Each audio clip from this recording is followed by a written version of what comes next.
Olá! Segunda-feira, 2 de agosto de 2021.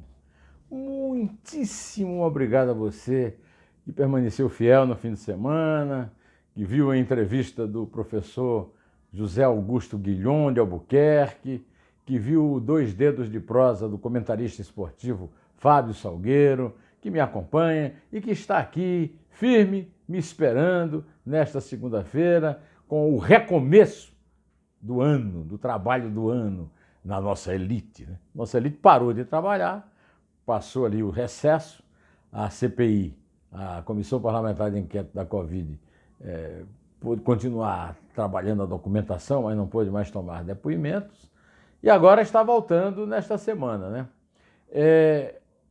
Havia uma grande expectativa a respeito do discurso da reabertura do ano judiciário, do presidente do Supremo Tribunal Federal, Luiz Fux, que ficou irritado com os recados golpistas, autogolpistas que o Bolsonaro mandou para ele e resolveu responder. Mas que respostinha pífia, que respostinha covarde, nem se dirige à pessoa. Como é que responde uma pessoa sem dizer o nome dela, o nome Bolsonaro, os nomes Jair, Bolsonaro não são citados no discurso. O discurso é uma vergonha. É uma vergonha. Eu me envergonho como brasileiro de um Supremo que age dessa forma, que é ofendido, que é humilhado, que é tratado com desprezo, que é desprezado e, no entanto, reage. A harmonia e independência dos poderes não implicam impunidade. É claro, isso é óbvio, é o óbvio, é o ululante do Nelson Rodrigues, Acaciano, o conselheiro Acácio, personagem do Essa de Queiroz, que gostava de frases desse tipo, então virou um adjetivo, acaciano. Isso é acaciano, é claro, mas não precisa se dirigir ao Bolsonaro para falar em impunidade. Basta ficar sentado naquele plenário e ver a impunidade funcionando. O Supremo é a capital, é a sede, é a catedral da impunidade no Brasil. Aí eu já fiz até um artigo dizendo, olha, o Supremo só tem 2 juízes de carreira. O Luiz Fux, juiz estadual do Rio, e a Rosa Weber, no Rio Grande do Sul. E daí, né? A Rosa Weber, depois nós vamos falar nela, que eu estou gostando da atuação dela, de certo desempenho dela. Agora o Luiz Fux, pelo amor de Deus, muita saliva e pouco cuspe. Não cuspiu nem na cara do sujeito que o ofendeu, que se dirige contra ele, principalmente contra o seu colega Luiz Roberto Barroso, como se fosse moleques da esquina, na rua, como se fosse um bando de marginais, com os quais, aliás, Sua Excelência convive bastante. Né? Pois é, então, meus amigos, eu quero dizer que o discurso foi um tiro na água. Um tiro no vazio, um tiro num lago ressecado. E lamentável, né? Agora a ministra Rosa Weber não, então eu vou dar uma dica para o senhor Luiz Fux. Em vez de ficar mandando recado anônimo, que não é assinado e que não tem o nome de para quem manda o recado, para o Bolsonaro, vai lá, reúne a sua turma e diz, vamos acabar com essa onda de impunidade aqui. A Comissão Parlamentar de Inquérito da Covid no Senado é a única instituição, não chega a ser uma instituição, mas é o único movimento de uma instituição, que no caso é o Senado, o Congresso Nacional, que tem vergonha na cara e que encara a realidade e que enfrenta e que investiga realmente crime grave. Quase 560 mil brasileiros morreram da Covid-19, que o Bolsonaro disse que é uma gripezinha, mas muito cientista também, que fala na ciência e tal, também falou isso. Mas vamos voltar aqui à conversa. Aí a CPI manda quebrar sigilo de alguém que tem suspeita de que cobrava propina, que fazia corrupção, com compra de vacina. E aí, o Sua Excelência Gilmar Mendes, que é o rei da impunidade, não pode, que porque a Constituição não permite o direito a não se incriminar.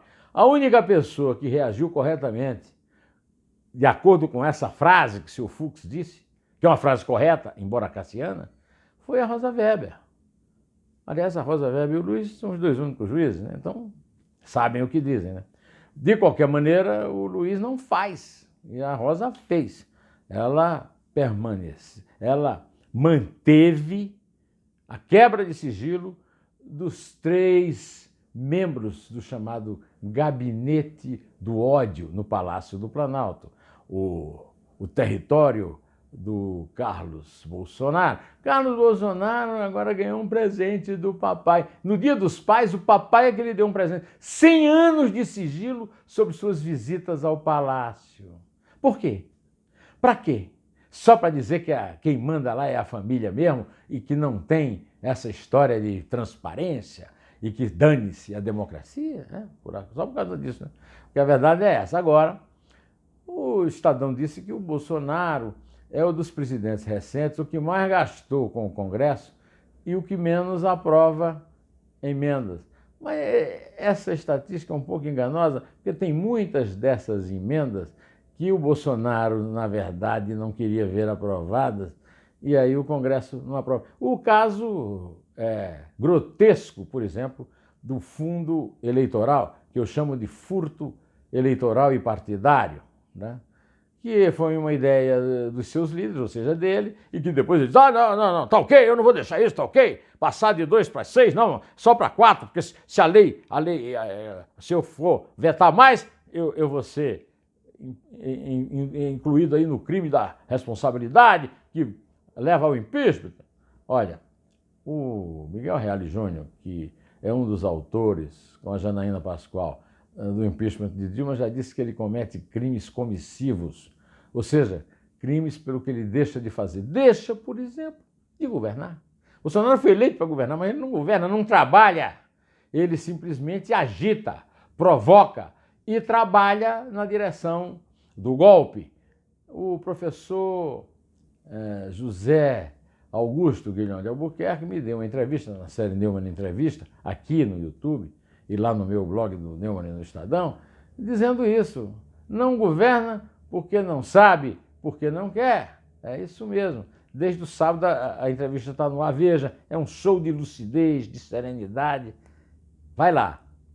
Bom, além do mais, o Bolsonaro está, vamos dizer, apoiando com muito entusiasmo, né, os pacotes de bondades que estão sendo engendrados pelo seu ex-posto Ipiranga, o Paulo Guedes, para ganhar a eleição de 22. Agora eu vou dar uma dica. A economia está reagindo e eles estão achando que isso aí dá voto. Dá voto. Dá voto se chegar ao povo. Porque, como diz o meu primo, o Galdês Torquato, o voto é decidido no estômago e no coração. E o povo está com fome, porque a inflação é real e é alta, porque o desemprego é alto, porque a miséria é grande, é muita pobreza, e o povo pobre, miserável, faminto e desempregado não votará no governo. É bobagem pensar que o agronegócio tem votos suficientes para aproveitar o seu sucesso aí com o aumento das commodities e eleger o Bolsonaro em 2022. Não é por aí. Não é por aí. Agora, um pacotinho de bondade, tem que ver o tamanho dessa Bolsa Família. R$300. R$300 hoje compra o quê? Com R$300 o cara come o quê? Nem ovo, né? Pois bem, de qualquer maneira, vamos esperar para ver. Enquanto isso, o Bolsonaro vai a presidente prudente, como foi no fim de semana, faz uma motochata, né? Virou o Mussolini de presidente prudente, e lá voltou a fazer propaganda, não, voltou a ameaçar de autogolpe com voto impresso. Aí um amigo meu, que mora perto da Paulista, foi ver a passeata da Paulista a favor do voto impresso, mas não tinha ninguém. Era uma baixaria, foi a mais baixa, mais baixo comparecimento a convocações desse tipo, e um bolsonarista amigo dele falou, não, mas negócio de voto impresso não anima ninguém. Não, voto impresso realmente não anima ninguém, nem o Bolsonaro. O Bolsonaro finge para os amigos milicianos dele que aprova o voto impresso, mas não tem nada a ver com o voto impresso. Ele usa o voto impresso como forma de dar o golpe, perder a eleição, poder perder a eleição e aí anular os efeitos da eleição, tendo o sucesso que o seu ídolo e inspirador Donald Trump não teve, tentou derrubar o Joe Biden na base desse tipo aí de voto, eleição confiável, né? Eleição auditável e dançou, né? Dançou. O Bibi Netanyahu também conseguiu, que é outro ídolo dele, né? Conseguiu reunir todos os partidos, da direita até a esquerda, para tirá-lo do governo. E ele acha que ele sozinho vai ser o grande herói, depois, principalmente, que a Keiko Fujimori, da direita, perdeu a eleição do Pedro Castilho lá no Peru, da esquerda, né? Pois de qualquer maneira, eu quero lhes dizer que o Bolsonaro está inspirando, né, os seus negocistas, não é negacionismo, não, são negocistas, negacionistas, né, das vacinas a agirem para valer, e a forma como o ministro da Saúde e o Corregedor-Geral da União agiu na semana passada mostra isso, né? Eu estou, inclusive, escrevendo um artigo que vou publicar daqui a pouco no meu blog do Neumann, no Estadão, a respeito disso, né? Olha, eu não queria terminar aqui sem contar também 2 furos da revista Cruzoé, né? O que mais me impressionou foram os 9 milhões de reais que a JBS usou para pagar a conta do advogado de Jair e Flávio Bolsonaro, o doutor Federico Assef, aquele que se esconde no banheiro feminino para não ser visto quando tenta espionar a CPI da... Fala em espião. Vocês viram que o tal do Eduardo Gomes, o capitão do Exército, capitão de artilharia, igual o Bolsonaro, né? Que o Bolsonaro citou como analista de sistemas, na verdade é um espião. Ele faz o serviço sujo para o Bolsonaro através do general Luiz Eduardo Ramos, com programas de computador com os quais ele vigia aqueles parlamentares que pegam dinheiro público com bênçãos do governo e recebem esse dinheiro em troca de apoio. Então, o capitão Eduardo Gomes, que tem um nome ilustre, mas uma carreira de araponga, né? Faz a conferência para saber se ele honrou aquilo, né? E o outro furo da Cruzoé, do meu amigo Luiz Vassalo, que foi produtor da Rádio Estadão, quando trabalhávamos juntos lá no jornal, no Rádio Jornal, e ele descobriu que o Flávio Bolsonaro, depois que conseguiu a inscrição na Ordem dos Advogados do Brasil, será que ele passou no concurso, hein? Será que ele tem competência para passar no concurso da OAB, hein? Pois mas que ele agora virou um advogado secreto. O advogado secreto de Brasília.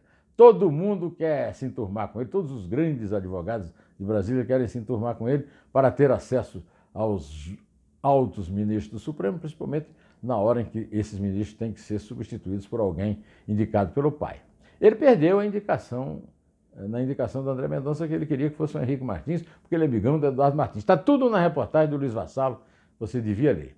Bom, mas antes de terminar, eu quero voltar a aconselhar que você veja, que você apoie, que você aprove a entrevista que o professor Zé Augusto Guilhom de Albuquerque me deu, que está no Neumann Entrevista, aqui no canal, e também o Dois Dedos de Prosa com o comentarista da Band Esportes e da TV Comebol, Fábio Salgueiro, dizendo uma coisa impressionante, hein? Segundo ele, com o que ele conhece, e eu concordo, a seleção brasileira de futebol não será mais campeã do mundo, não ganhará mais aquele torneio da FIFA, a começar do Catar e em diante, né? Bom, vou ficando por aqui, direto ao assunto. Em pé. E só a verdade salvará as nossas vidas.